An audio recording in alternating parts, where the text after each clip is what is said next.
all of the guys, the difference when you watch, guys who just start in America versus guys who start in England. I mean, it's a European flavor, the style is completely different. Yeah. And a lot of, the arm stuff, the reversals of the rolls. I don't even know how to describe it because I don't speak technical European wrestling jargon.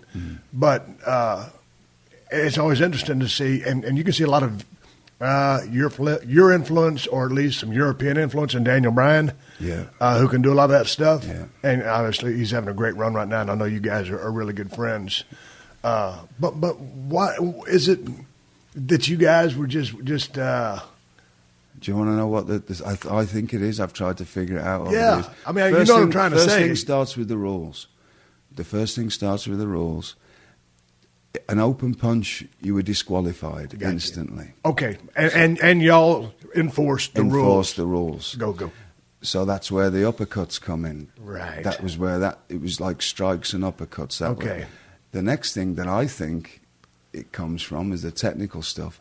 Is because the rings were so small, 14 foot most of them, and rock hard. Right. And so you had to, you couldn't be flying around doing a lot of that. You got to put your time in and and tell a different kind of story. And it was also a matter of putting on only so many matches on the card. Right.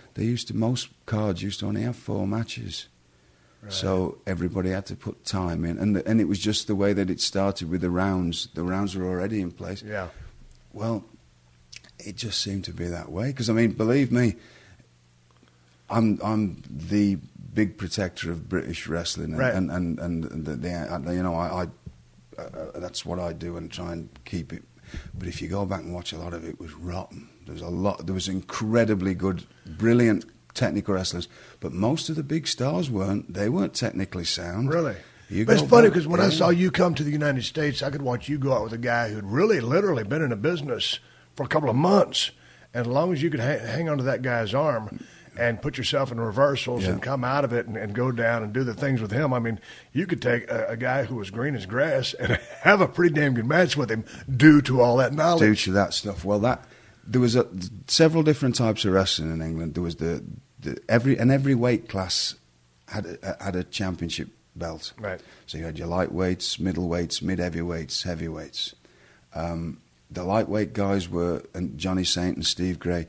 Johnny Saint will say that his style is what he calls escapology style, which is it's a show style of getting in and doing fancy things to get out of them. So Johnny Saint does this escapology style. It's really technically getting in and out of holds, but there's not a lot of aggression going on. It's very fancy looking wrestling. Tit for tat almost. Yes, but that's the style of it. Right, that's I get it. I like watching his work. Yeah, it's fantastic stuff, and he does it incredibly well. It's bad when people try to copy his stuff because it just never looks right. There's certain ways you have to be taught this. And then the heavy middleweights especially, that was the Mark Rocco and Marty Jones that popularised that style.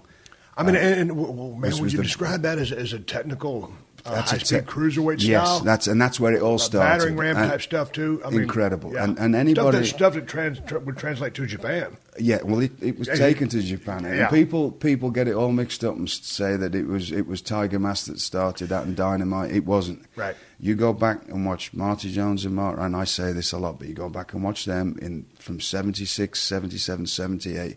They were doing stuff then that nobody had ever seen. Right. They invented that style, and it was that heavy wrestling-based style with very physical, because a lot of the lightweight stuff wasn't so physical. Very physical because they didn't like each other. Right. And so they were always trying to out-top each other, and they were straight up shoot. Yeah, they were not. Very competitive. Every other one they'd be putting one into each other, just because they'd grown up together, right. and they didn't like each other.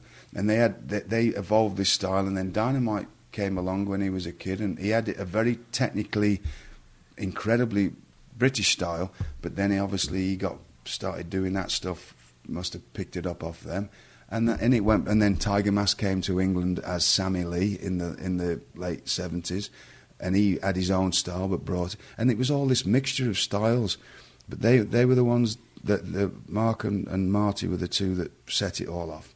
And then Tiger Mask, like Sammy Lee, went back to Japan, became Tiger Mask, took Rocco over there as his nemesis, Black Tiger, and that's where it became popular, and everybody thought it started then. But then there was the heavyweights.